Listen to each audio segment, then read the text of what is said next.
Assalamualaikum warahmatullahi wabarakatuh. Balik lagi di kisah warganet bareng saya Wira.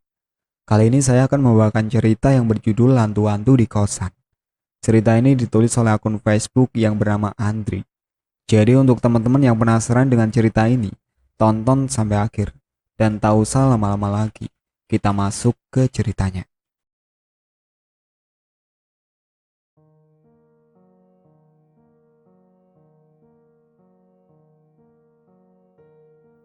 Aku membuka mata, terkejut mendengar suara geraman itu. Suara geraman apa itu ya? Batinku. Aku mengerutkan kening. Wan, lu dengar suara itu nggak?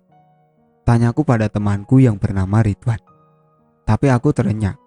Ternyata Ridwan sudah tidak ada di dalam kamar kosanku. Kemana sih Ridwan? Kok aku nggak sadar kalau dia keluar kamar ya? Pasti gara-gara aku ketiduran nih. Gumamku sendiri lalu membuka pintu kamar untuk mencarinya. Aku berdiri di depan pintu melihat ke kanan kiri, tetapi tidak ada siapa-siapa di luar kamar. Semua pintu kamar kos lainnya sudah tertutup rapat. Karena malam memang sudah larut. Aku menggaruk-garuk kepalaku. Aku melompat terkejut mendengar suara geraman tadi. Hanya saja kali ini lebih keras dan asal suaranya ternyata dari belakang rumah. Aku penasaran lalu memberanikan diri melangkahkan kaki ke sana. Sesampainya di belakang, karena cahaya lampu yang tidak terlalu terang, aku menyipitkan mataku untuk menajamkan penglihatan. Apakah yang kulihat itu betul atau salah? Di halaman belakang, tepatnya di bawah pohon besar, ada seseorang sedang berdiri memunggungiku. Dia sedang menghadap pada batang pohon besar itu. Aku hafal dengan baju yang dikenakan orang itu. Wan, lagi ngapain di situ? Tanyaku pelan. Orang itu hanya menggeram. Aku terkejut, mundur 2 langkah, mendengar geraman itu, yang ternyata datang dari temanku ini. Pelan-pelan temanku itu memutar badannya, hingga menghadap padaku dengan mata terpejam. Dadaku berdetak cepat, melihat wajahnya yang pucat. Kemudian jari jemarinya, satu persatu menekuk aku membentuk cakar. Wan, kamu kenapa? Tanyaku gemetar. Kemudian temanku sontak membuka matanya, dan itu membuatku terpekik takut. Matanya terlihat putih semua tanpa ada bola mata hitamnya. Allahu Akbar, jeritku. Tubuhku merinding sekaligus gemetar ketakutan. Aku segera membalikkan badan, bermaksud melarikan diri, tetapi aku tidak bisa bergerak. Ada yang memegangi kakiku. Ya Allah, apa ini? Seruku bingung dalam hati. Aku memberanikan diri untuk melihat ke bawah. Dan 2 minggu sebelumnya. Nah, tinggal ini kamar kosannya Nak Wildan. Di dekat halaman belakang. Silahkan dilihat-lihat dulu. Barangkali cocok. Ujar bapak kos yang telah lanjut usia itu padaku. Aku menengok sekilas pada halaman belakang yang terdapat sebuah pohon besar itu. Lalu melangkah masuk ke dalam kamar. Melihat-lihat. Boleh, saya mau pak. Ucapku memutuskan cepat. Bapak kos itu mengangguk, menyerahkan kunci kamarnya. Seraya berkata, memang kenapa Nak Wildan mau kos? Bukannya masih tinggal di Bandung juga? Aku tersenyum memberi alasan. Mau belajar mandiri aja pak, dan supaya deket sama kampus. Bapak kos mengangguk-ngangguk. Bagus itu, semoga kerasan ya. Setelah bapak kos pergi, aku segera beres-beres kamar. Dan malam itu aku sudah mulai tinggal di kamar kosan. Hari-hari berlalu, aku sudah mulai menikmati hidup mandiriku ini. Pagi-pagi setelah sholat subuh, aku mencuci pakaian-pakaian kotorku, menjemurnya di halaman belakang, lalu segera sarapan dan bersiap untuk pergi kuliah. Malam hari sepulang kuliah, aku memasak nasi sendiri, kemudian membeli lauknya di warung makan di seberang rumah kos. Selesai makan malam itu, aku biasa mengerjakan tugas kampus, beristirahat atau sekedar bermain telepon genggam hingga mengantuk. Ternyata cukup menyenangkan juga hidup mandiri begini, karena tidak ada orang yang mencampuri kehidupan kita. Kita bertanggung jawab penuh atas hidup yang kita jalani, dan itu bagian terbaiknya dari hidup mandiri. Hitung-hitung ini adalah malam Jumat minggu kedua aku di sini. Enak juga hidup sendiri. Gak ada yang ngatur-ngatur. Celetuk batinku. Senang serasa menggeliat di atas ranjang kayu berkasur tipis itu. Aku mengambil telepon genggam dan mulai mengecek pesan yang masuk di WA. Perlahan mataku mengantuk, tapi tiba-tiba terdengar suara dari luar kamar. Sontak tubuhku menegang. Apakah aku salah dengar? Tanyaku dalam hati. Tidak, aku tidak salah dengar. Ucapku lagi dalam hati. Ada suara orang menangis. Suara itu begitu jelas terdengar di tengah kesunyian malam Jumat ini. Aku menghentikan bermain telepon genggam untuk mendengarkan lebih tajam. Suara itu terdengar lagi. Kini aku yakin tak salah lagi. Ini adalah suara tangisan seorang wanita. Tangisan yang terdengar lirih dan nyeri, seperti menahan rasa sakit. Dan suara tangisan itu terdengar di depan pintu kamarku. Aku yang sedang berbaring di atas ranjang kayu menghadap pintu kamar itu, tiba-tiba tak bisa menggerakkan tubuhku. Aku terkejut. Kenapa ini? Ada apa ini? Aku mencoba menggerakkan tangan dan kakiku, tetapi tidak bisa. Lirih suara tangisan di depan pintu itu masuk ke dalam telinga, menyayat gendang telingaku. Keringat dinginku mulai menetes. Tiba-tiba pintu kamar berderit dan pelan-pelan terbuka sendiri. Tidak, ini tidak mungkin terjadi. Sambatku gentar dalam hati melihat pintu kamarku terbuka. Bibirku gemetar, rasa takut menjalari tubuhku. Seketika ketika aku melihat sosok perempuan berambut hitam panjang dengan kepala menunduk, merangkak masuk ke dalam kamarku sambil menangis. Tidak, tolong! Aku berteriak, tetapi tidak ada suara yang keluar. Aku meronta-ronta panik setengah mati melihat perempuan itu merangkak mendekati ranjangku. Tetapi tubuhku masih tidak bisa digerakkan sama sekali. Tangisan perih dari perempuan itu memenuhi kamar, membuatku semakin takut. Perempuan itu merangkak semakin dekat. Aku memejamkan mata, tidak berani melihat apa yang akan terjadi selanjutnya. Mendadak suara tangisan itu menghilang. Suasana kamar menjadi hening. Aku bertanya-tanya dalam hati, kenapa suara tangisan itu berhenti. Pelan-pelan aku memberanikan diri membuka mataku. Aku melihat pintu kamarku terbuka, tetapi tidak ada siapa-siapa. Kemana perginya makhluk itu? Tanyaku dalam hati. Tiba-tiba tanpa kuduga dari kolong ranjang, muncul perempuan berambut panjang itu. Merayap keluar dengan cepat, lalu menindih tubuhku. Aku pun berteriak sekencang-kencangnya dan meronta sekuat tenaga. Mendadak aku terjatuh dari ranjang kayuku.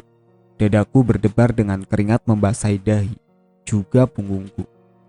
Aku melihat ke sekeliling kamar, tidak ada siapa-siapa, dan pintu kamar pun tampak tertutup, juga terkunci. Aku mengusap-ngusap wajahku. Ya Allah, ternyata tadi itu mimpi. Aku terduduk di lantai dalam kondisi lemas dan ketakutan. Malam itu aku tidak bisa tidur lagi. Keesokan harinya, sepulang kuliah aku mengajak temanku Ridwan untuk menemani aku di kosan malam ini. Karena sejak kejadian semalam, jujur saja aku takut. Dan, tumben loh ngajak gue nginep di sini. Ada apa? Tanya Ridwan sembari duduk di atas karpet di dalam kamar kosanku. Dalam hati aku ragu untuk menceritakan apa yang gue alami semalam pada Ridwan. Tetapi aku harus jujur dengan apa yang terjadi di kamar ini agar dia tidak kaget. Maka aku mulai menceritakan pengalaman seramku semalam pada Ridwan. Ridwan mendengarkan dengan serius tanpa banyak memberikan tanggapan. Setelah ceritaku selesai, Ridwan baru bicara.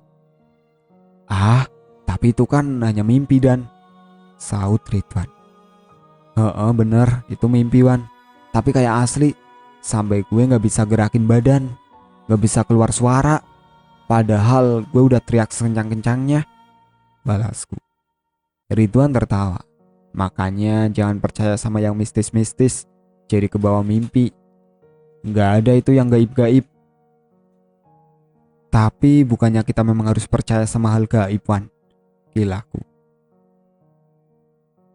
Halah, nih denger gue, mau jin, setan alas, kunta-kunti, pocong-pocing, kalau ada, Disikat sama gue mah, cetus Ridwan dengan tawa keras. Aku salut dengan keberanian temanku ini, sekaligus khawatir. Wah, lo hebat tapi kita juga jangan nantang-nantang dan sombral gituan. Ntar kalau ada betulan gimana? Ridwan mencentikan jari kelingkingnya sembari berkata, kecil, gue gak takut.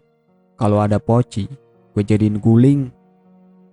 Setelah itu, kita melanjutkan ngobrol-ngobrol hingga larut malam dan aku pun tertidur. Tengah malam aku terkejut terbangun ketika mendengar suara geraman. Aku melihat di dalam kamar, ternyata Ridwan sudah tidak ada. Aku segera keluar kamar untuk mencarinya dan mendengar suara geraman itu datang dari halaman belakang. Aku berjalan pelan hingga sampai di halaman belakang dan melihat seseorang sedang berdiri di bawah pohon besar. Aku hafal dengan bajunya, itu Ridwan. Tapi aku yakin tadi Ridwan tertidur di sebelahku, di karpet kamar, setelah kita ngobrol-ngobrol. Tapi kenapa sekarang dia ada di sini ya? Batinku.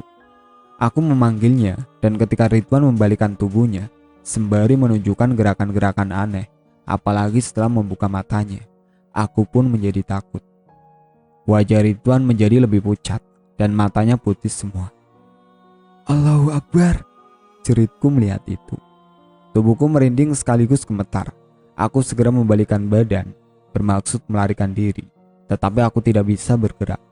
Ada yang memegangi kakiku. Ya Allah, apa ini?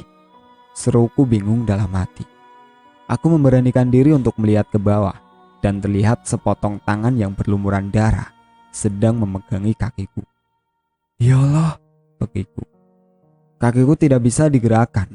Tangan berdarah itu terus memegangi, seakan menahanku agar tidak lari. Aku menggoyang-goyangkan kakiku, mencoba untuk melepaskan tangan yang entah dari mana datangnya itu, tetapi tidak bisa. Tangan berdarah yang terasa dingin di kulit kakiku itu menempel terus. Di belakangku suara geraman Ridwan semakin menjadi-jadi, bahkan sesekali diselingi seperti orang marah membentak. Aku semakin takut saja. Ya Tuhan, ternyata tangan di kakiku itu mulai merayap naik. Aku menjerit panik, tangan itu merayap pelan, tapi pasti dari pergelangan kaki, melewati betis, dan sekarang mencengkram lututku. Darahnya menetesi kakiku, tulang lututku bergemeretak, gemetar jadinya. Aku memejamkan mata mencoba mengingat bacaan-bacaan ayat suci Al-Quran. Setelah teringat, aku mulai membacanya dengan pelan dan gemetar. Tapi masih bisa aku rasakan tangan yang dingin itu terus merayap naik hingga di pahaku. Maka aku membaca bacaan ayat itu dengan suara keras. Dan benar saja, tangan berdarah itu mendadak hilang. Hatiku lega, bisa menggerakkan kakiku lagi. Aku terkejut mendengar suara teriakan itu dan menoleh. Ridwan sedang berguling-guling di atas tanah, lalu kejang-kejang. Aku memberanikan diri untuk mendekatinya karena aku khawatir dengannya. Ridwan yang sedang kejang-kejang itu mengangkat tangannya, menunjuk ke atas pohon besar. Pelan-pelan kepalaku mengikuti arah tujuan Ridwan itu dan melihat ke atas pohon. Sungguh itu adalah sebuah pemandangan buruk yang pernah kulihat. Astagfirullah, jeritku tidak sangka dengan apa yang kulihat.